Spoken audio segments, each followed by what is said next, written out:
Hello YouTube, it's Lion here with HobbiesofaMan once again, and today we're talking about manga once again, but today we have a special issue of the show because we're looking at the Young magazine, which is a new magazine that was released by Kodansha through Kinokuniya for this year. I don't know if they're going to do any more, but they're at least doing this one special edition. The cool thing about this one is that it's free, completely free, as long as, because they want you to go ahead and vote for some of these series that are in here. So let me give you some information about the idea, where you can get it, and then we'll talk about some of the stuff that I wanted to talk about that are related to what's actually in the magazine. So a Young magazine is a Kodansha magazine. It's very well known in Japan. It is not really well known in the US, but you might have heard of some of the series that have come out of it, right? Basically everything from Clamp has been released in the Young magazine. Stuff from Boichi, like Origin, has released in Young magazine. And then stuff like MF Ghost, Initial D, and of course Subaru and Subaru, which is what you can see right there at the corner. They have released on Young magazine. The thing is that Young magazine is a pretty odd magazine in my opinion. It doesn't have like a key theme. It's just like stories for adults. And because adults can basically read anything, there's a lot of diversity in the types of stories that are told in the magazine. So you have something like very cutesy, and then you have something very hardcore, and then you have something very sci-fi, and then you have something kind of ridiculous, right? Like it just kind of has a little bit of everything, which you can argue is kind of standard for these magazines. But the Shonen Jump magazine, at least in my opinion, feels very clearly like defined. Like there's 2 or 3 different types of stories that they tell in Shonen Jump, and they kind of keep those as the core, right? Like things don't really go out of that kind of vague set of tropes that they prefer. But the Young magazine does seem to be a much more broad kind of concept, right? So that's pretty cool. Now, the reason why we have this available to us and why it's free is because Kodansha, as one of the kind of leading manga companies, is seeming to want to develop the manga market outside of Japan, particularly through the US. This is because recently the US has become the second largest manga market in the world. It used to be France, and a lot of work has been done in France, especially because they love comics over there, to make that meaningful, right? But the US recently surpassed France as the second largest manga market.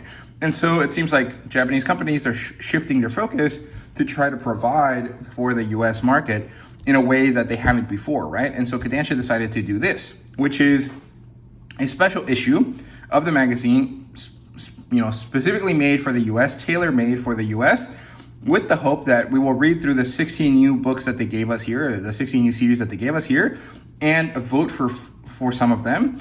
And the top 5 that have been voted for will receive serialization. And then they will be promoted or released through the K-Manga app, which is really the only issue that I have with this initiative. I think it's very cool, but releasing through the K-Manga app is bad because the K-Manga app sucks. It's really, really garbage. At least it was when I first started using it, and I've never returned because I don't really want to, right? I really only like the Shonen Jump and Viz apps, and everything else kind of sucks. So that's really the only issue I see with this. The other thing is that because of how vague they were with their wording, there could be a possibility that we do get a physical edition of those issues in a magazine going forward, but it's pretty unlikely. I don't think that that's going to be the case. But the wording for the releases for this was vague enough that it could seem that way, right? But for sure, it's going to release on the K-Manga app, right? And as for how you can get this, well, there's a few things. If you really just want to read it and you don't care about owning it, you can read it through the Young Magazine US Twitter or their X, whatever. You can read it on their website, and the cool thing about that is that as you read it, you can vote for it. So it solves the issue of you having to read it and then go off to vote for it. Those are basically the only 2 ways that you can get it for free online. If you want it physically, basically the only way that you can get it is to go to a Kinokuniya store. The thing is that I know that not everyone has access to one of those. I think there's one in the Midwest. There's like 2 in New York, some more on the East Coast. There's a lot in California. And of course, here in Texas, there's quite a few as well. There's 4 of them in Texas that I know of. And here in the DFW area specifically, there's 2, the Plano one and the Carrollton one. And I called the Plano one initially, a few times actually, throughout the past week, and they constantly told me that they were not going to get any issues. So when Young Magazine US and Kodansha said that they were going to have it across all 17 Kinokuniya stores, they kind of lied, or maybe they didn't distribute correctly and Plano didn't get any. But they for sure didn't have any as of yesterday. I don't know if that's going to change. If you live in the DFW area, you could call them and see, but I would recommend that you just go to the Carrollton one. The Carrollton for sure, the Carrollton Kinokuniya for sure has copies. That's where I got mine. And I actually got this by accident because I remembered that Carrollton existed, that the Carrollton Kinokuniya existed, because it's one that I've never been to before. And I remember that it did yesterday, the day that this was going to start releasing, and I called them. And when I did, they told me, yeah, we have a bunch, just come in, you can grab one for free, you don't even have to buy anything, just come in, grab one and leave, right? And so I rushed over, and they had a lot, and it was a lot of people coming in and out, but a lot of them didn't seem to be aware, and it wasn't very clear that you could just get them for free. So a lot of people that were there didn't seem all that interested in picking it up, even though it is an awesome, massive volume. So I'm sure that there's going to be a lot of availability going forward. And the promotion or the event, whatever you want to call it, ends on the 10th of November, if I remember correctly. So you have about a month and a half, or almost two, to pick this up if you want. You just have to make your way down to Kinokuniya. I actually ended up with 2 copies of this, one that I got myself from Carrollton, but I also ended up getting one from Katie that I don't have with me right now. Probably won't get it until December, because when Plano told me that they didn't have copies of this coming in, I called my friend who lives near Katy, where the Houston Kinokuniya is located, and I asked him, hey man, can you help me pick this up? Can you get this for me? And he was like, yeah, no problem, I'll go for it. And he did. And so basically at the same, at like noon yesterday, I ended up with 2 copies of the magazine, even though I probably should have only had 1. So I do have 2, which is pretty cool for me because that means I can remove some of these things and have a pristine copy and one that's kind of like a bit more beat up that can be my reader copy. So there you go. That's pretty cool. Like I said, you can get it for free online. You can just read it online, vote for it, or you can get the physical editions for free as well. And I do recommend it because it's a very nice, thick volume. There's about 1,000 pages here. This is basically a compendium or an omnibus. And it's very nice. It's actually quite good. The quality is pretty enjoyable for my taste, but your mileage may vary there. So here's the cover. Has a special interview with the creator of Initial D. It has a special chapter to introduce you to the new series, and it has these 2 bonus items. So the first bonus item is the clamp sticker sheet, which you can get right there. I feel like you should have been able to rip them off, like they should have been perforated, but it doesn't seem to be the case. So you're either gonna keep it here or you're gonna have to use a knife to cut it out. And the second thing is a poster, which looks really nice. I actually do like it a lot, especially this backside here. It looks real good. But I wanna rip it out, or I thought I could cut it off or something, but it doesn't seem to be. It seems very well glued in, so you're gonna have to use a knife and cut it off, which might be a little bit dangerous, right? Especially if you're someone that likes to keep stuff in pristine condition, and it might not be a good choice, right? So that's why I'm happy I have 2, because I can damage one of them and still keep another one in pristine condition, which is very, very nice for me. Also forgot to mention, but they were giving out these fake Shikishi boards here. So these are 45th anniversary of the Young Magazine, and has a bunch of signatures from a bunch of different creators, and I think all of these creators are the ones that were involved in this, right? So you can for sure get this as well. It should be up in the counter when you check out. So there you go. Here's what the introduction to the Young Magazine looks like. You can pause and read that if you want. There is a discrepancy here. It says there's 19 titles in this book. There's 20, but 4 of them are not actually stories for voting. 4 of them are just kind of things that they put in to bulk up the magazine, right? So yeah, here's the start. There's color pages every once in a while, mostly depending on the preference of the editors who got to have the color pages and stuff like that. But most of the creators here are unknown, or basically unknown to the US. I think most of them are, but of course the ones that have one of the 4 special stories are well-known creators, right? So The Last Terran is kind of like a Thunderbolts kind of thing, Gundam Thunderbolts type story. It was pretty good. I did like it, but it was a bit confusing, in my opinion. It's about 60 pages, more or less. So I think most of them are like 40 to 50, right? Then you have Boys Run the Riot, in Transition, which is the second series. This is a pretty interesting story. I'm not one that reads a lot of queer kind of stories, so I wasn't really aware of this, but I did read through it. I did understand the struggles that the character was facing, and I thought that it was really well done. So I recommend you guys read it if you're interested in stuff like that. I probably won't continue forward, but it was nice to see the first chapter and kind of understand the motivations of these characters. And you don't really have to know too much about the previous series to enjoy it, so that was pretty good as well. Then we have this, To Dusk and Twilight by Robiko, who is not an unknown artist. She has two different stories that have been published in the US before.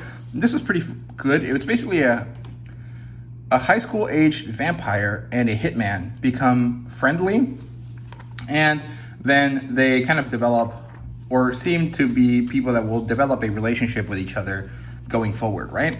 And then we have Goma, which is probably my favorite story just because I love the artwork here. The creator says that they like Shinichi, what's his name? Shinichi Suimoto or something like that, like the creator of Innocent, a lot, and you can tell in their art style. It looks very, very similar. And of course, he also likes Boichi, which you can also tell based on their art style. This is pretty cool. Basically, it's like yokai hunters, but they're like very, very excessive and very violent. And the yokai are real monsters. They're not like funny or cool looking characters. They're very creepy, like horrifying monsters, which is pretty cool. I like this a lot. This was a really good story. I'm not necessarily sure that it has a lot of legs, but I did enjoy it. So I will vote for it at some point, because you can vote for things multiple times. You just have to do it once a day, right? Here's a cool action sequence. And then you have this weird story, Is My Love Strange by Hikari Uzuma, who basically wrote a romance story for a girl that only likes plushies and a boy that doesn't feel comfortable interacting with the world, so he wears a fursuit. So basically it's a furry romance, but it's not portrayed that way. The art style is cute. It's not really my favorite. I wouldn't really buy a manga with this art style, but for something that was given to me for free, I did enjoy it. So there you go. And so far, these have all been stories that you can vote for. 5 of them will be serialized going forward after the voting period ends, which should be in December. And then we have a special story here. This is the first one of 4, I think. This is Me and Bob Dylan and My Father by Shuzo Osimi. Basically, it's just a autobiographical story, which they call essay format in Japan, apparently, talking about Shuzo Osimi's love for Bob Dylan, his interactions with his father, how he connected with him through this, and then his feelings of emptiness as he realizes that maybe the things he likes are just because they were given to him at the right moment and not because he actually cares about them, which is pretty interesting. I feel like that's something that people probably think about at some point, especially if they are kind of artistic and they feel kind of like unsure about themselves. It was pretty interesting. I didn't necessarily like the art style, but it was pretty cool anyways. I thought it was a good story. Then we have Journey of the Dark Elf with Fading Powers by Daisuke Tabashi, and this is really good. This feels a little bit like Witch Hat Atelier, but it's not really about that. It's more of an isekai. Well, it's not an isekai. It's a full, proper fantasy story, but it has that vibe of like an isekai where the overpowered character gets reincarnated or loses their powers and then just go off and do like a slice of life story, right? Or something like Fieren, kind of. It has that vibe, and I really like the art style here. It was very, very nice. And there's some interesting kind of action sequences where the story looks a little bit more realistic, right? Especially with the animals and stuff. So this was a great story. I really like this one as well. I definitely voted for this one first before everything else. Today I voted for Guma. Yesterday I voted for this one. I think it was my favorite just because I really love this style of like fantasy slice of life, right? So there you go. Let's see if I can move through these a bit quicker. And you have to be careful with these pages because even though they're nice and they're not, too thick or kind of ugly feeling, like they feel very, very nice, they are, of course, very thin. So you could really easily rip them if you aren't careful when you open the book, right? So, yeah. And you have Silent Forest by Masaki Nakayama. This was an interesting story. I didn't really like it. And this is supposed to be a one-shot, so I think this is another special story that you can't vote on. This is by the guy that created PTSD Radio, who I've never read. So, yeah.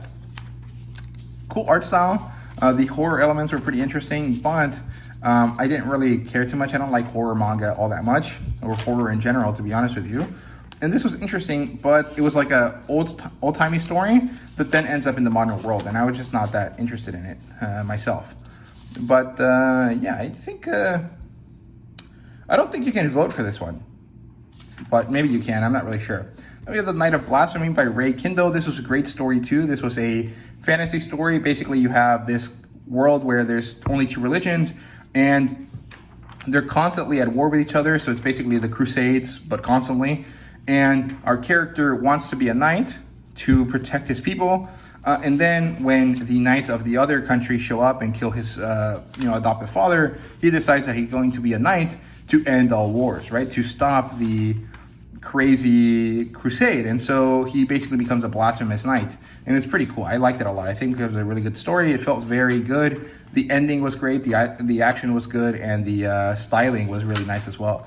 You know, the character's hair is a really ridiculous kind of aspect to it, but otherwise, pretty nice story. I did like it quite a lot. And then you have Kiki Kai Kai, which is like a yokai hunting series. I don't know why this one got a color page, because in terms of art style and stuff, I feel like this one's kind of a weaker one. This kind of reminds me of Chainsaw Man, or, you know, like Sakamoto Days, like where the creator has a good understanding of anatomy, but not a very good style. And so it doesn't look bad, but it doesn't look great either. And, you know, I didn't really like it all that much. I think that it was kind of a waste to use the color pages on this story, but that's just me. The story also didn't feel that special. It feels like every other Shonen Jump kind of story, which isn't bad, but it's not really great either. I thought it was like all right. So I'm probably not going to vote for this one at all. But there's some comedy elements here that you might like. It's kind of funny. And then we have this other story here, which is, let's see, not given a title initially, but this one's pretty interesting. So it's two boys. They're young teens. They're kind of becoming adults, or, well, they're becoming teenagers properly. And they realize, hey, have you ever kissed someone? And they say no, and so they decide to kiss each other. They're both boys. And this strains their relationship because one of them has like a homophobic brother. And so one of the characters feels like he is the reason his friend got hurt, and so wants to withdraw from him to keep him safe, right? But then they realize that they like each other anyways, and eventually they decide they don't care anymore. And so they potentially start dating. And then there's this girl character that's attached to them in some way. And so it could be like a gay relationship romance story, or it's like a polycule romance story. I'm not really sure. Like, I don't know if it's polyamory or if it's just like, you know, a gay story that has a female character in it to kind of help along the characters learn how to love each other, right? So I'm not really sure. I think it was a pretty interesting read. I probably wouldn't pick it up on my own, but, you know, reading it in the magazine is pretty good. Then we have Protocol Ryugu. I did not like this one at all. The concepts are pretty cool. It combines Snowball Earth. It combines humanity turning into monsters. It combines UFOs and ESP and USOs and all this type of stuff. But the art style was just not for me at all. However, the creator seems an interesting guy. He was a space engineer or something like that, which is pretty cool. And you can understand where he might get all of this stuff from if he's really interested in these kind of things, right? But I just didn't like this story at all. I also didn't really get it. Like, I understood what the story was about and why the characters wanted to do things, but it just felt like he threw everything he had in the kitchen sink at it. And it didn't really work for me. I feel like it was a bit too uncoordinated. Like, there was just too much going on, right? So I didn't really like it.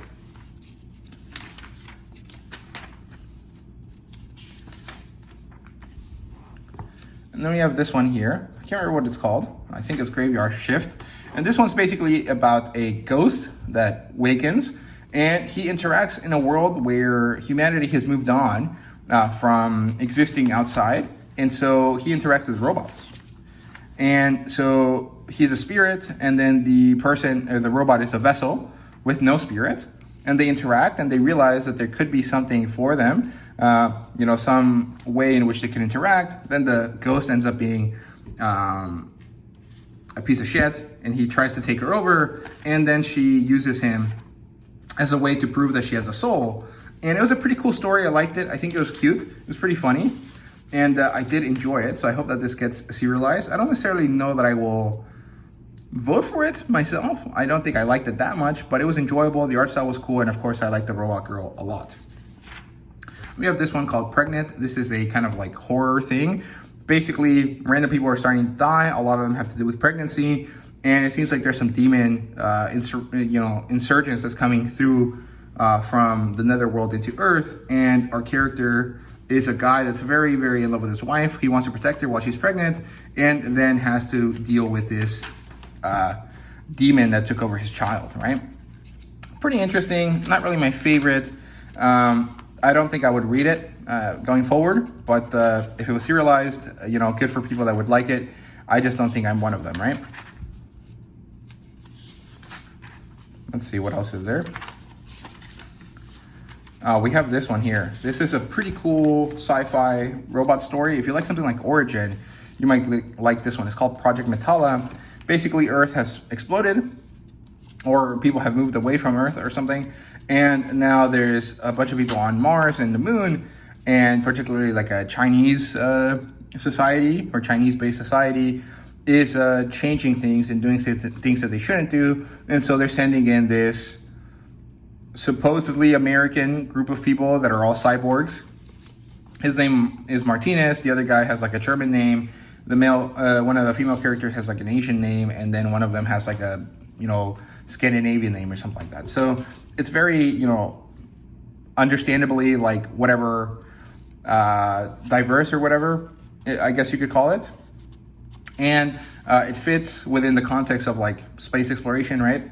And these characters are having to deal with this thing that they don't know what it is, but it's this robot dog that is also an organism. So it kind of reminds me a little bit of like Terminator 2 or something like Isaac Asimov's iRobot and stuff like that.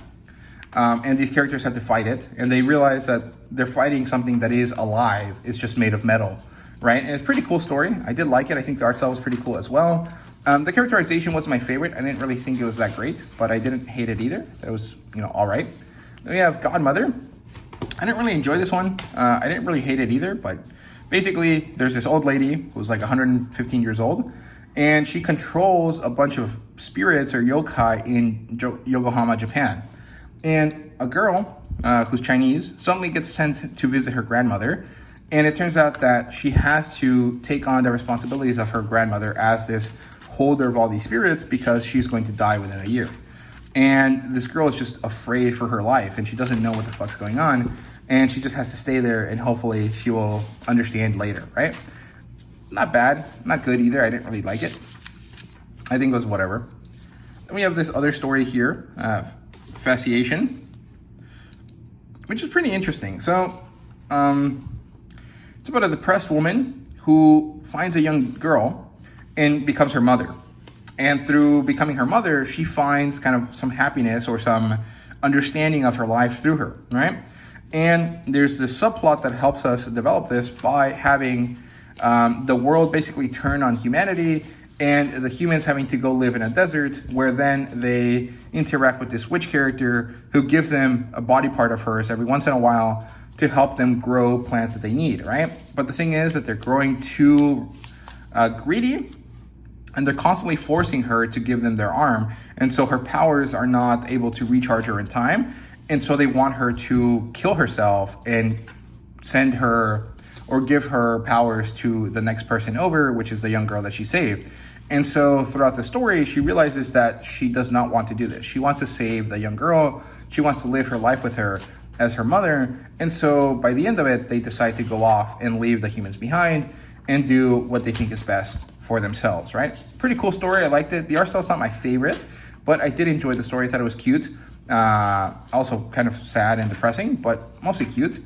And the action sequence here at the end was pretty cool, but not necessarily my favorite. I probably would vote for this at some point, but not particularly, because I prefer the Dark Elf with her fading powers and Guma a lot more.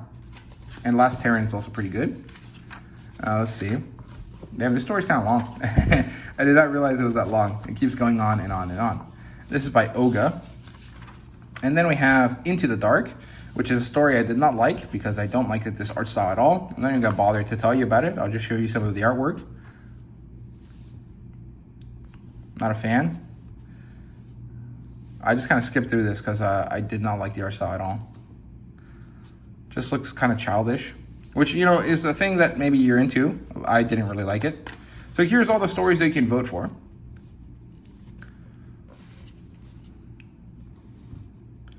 And you can vote through the QR code or the website. And then to end of the work here, we have a episode or a chapter of Under Ninja, which I didn't like. I don't really like this like 3D, like realistic art style all that much. It feels like they just took pictures and traced them, and I'm not a fan. And then an episode of, a chapter of Subaru with an interview with the creator here beforehand. Color pages here at the end. I love how he renders cars. I think they look really cool. This is by the creator of Initial D and MF Ghost. And there you go. There really isn't too much going on in this story. This girl shows up, her name's Subaru, and she drives a Subaru, and these guys are talking about this ghost in the mountain, the ghost of Akiya, and they see it one day, and that starts the story. So there you go. That's really all there is to it. Here is the table of contents at the end here, in case you just want to skim through some of these books specifically. And here are the publishers and the people that worked on it. This seems to be a very interesting concept, and I really liked it. I thought it was great. I hope that this becomes a magazine that gets, you know, published here in the States, you know, every couple months. I think it'd be great.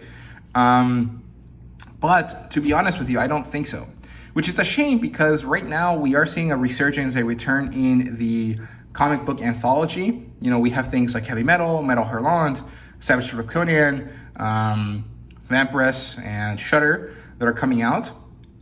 And at least for Heavy Metal and Savage Draconian, most people seem to really pick those up quite easily. Metal Hurlant, I think is mostly a European thing, but it is available here in the States. You can buy it through Amazon. And having a Japanese magazine would be great. Whether it's Young Magazine or a Shonen Jump title or whatever, it'd be nice to have this again. The only thing that I think is a problem is the distribution for this. It's basically abysmal because it's only through Kitakaniya, and the vast majority of people are not able to get it unless they live on one of the coasts or in Texas. I don't think there's one in Florida. I don't think there's one in Ohio. I don't think there's one in Indiana. There's like they're basically concentrated in California, particularly around LA, in Texas, in the three major cities, you know, Houston, Dallas, and Austin, and in the the East Coast, mostly in New York, right? In Boston and stuff like that. So it seems pretty bad. Like the fact that they decided to only distribute through Kitakaniya seems pretty bad for the point of this, but they're mostly banking on their digital platforms helping them gain some love for the story, right? For the stories and for voting. So I hope it works out. I think they should have distributed it through comic book stores because comic book stores are as bad as Kitakaniya in the sense that most people don't go to them, right? But there's a lot more comic book stores across the States than there are Kitakaniya. So it would have been a little bit easier to deal with, right? And it would have been interesting to provide comic books or manga for comic book audiences who might actually enjoy the stories that are presented here because they're more in line with stuff that they might care for, right? So yeah, you know, I guess technically the best way for this to distribute would be through Walmart or through magazine racks across the grocery stores in the States, right? But I don't know if Japan's going to do that because I don't think they think of the stuff like that. They think of only partners and people that they know already, and that's why Kitakaniya happens to be who they're distributing through, right? So I don't know, we'll see how it works, but I did really like this. I think it's great. I really loved it. I thought it was a phenomenal concept, and I hope that we see more of this. I know that the next issues, if they ever come out, would probably be about a third of the size of this. They won't be 1,000 pages. They'll maybe be like 100, 200 pages, but I think that that's fine. As long as they're distributed at a good price, an affordable price, I think it'd be worth it. What would that price be? Probably about $8, because the Savage Conan, which has 2 stories and is about 70 pages long, costs $7. And the Heavy Metal magazine, which is about $15, has 200 pages in it and about 10 stories plus some artwork here and there. So I think, you know, if you have a magazine that has like 6 stories if you give it to us for about $8 to $10 and you make it a nice edition, it might work out.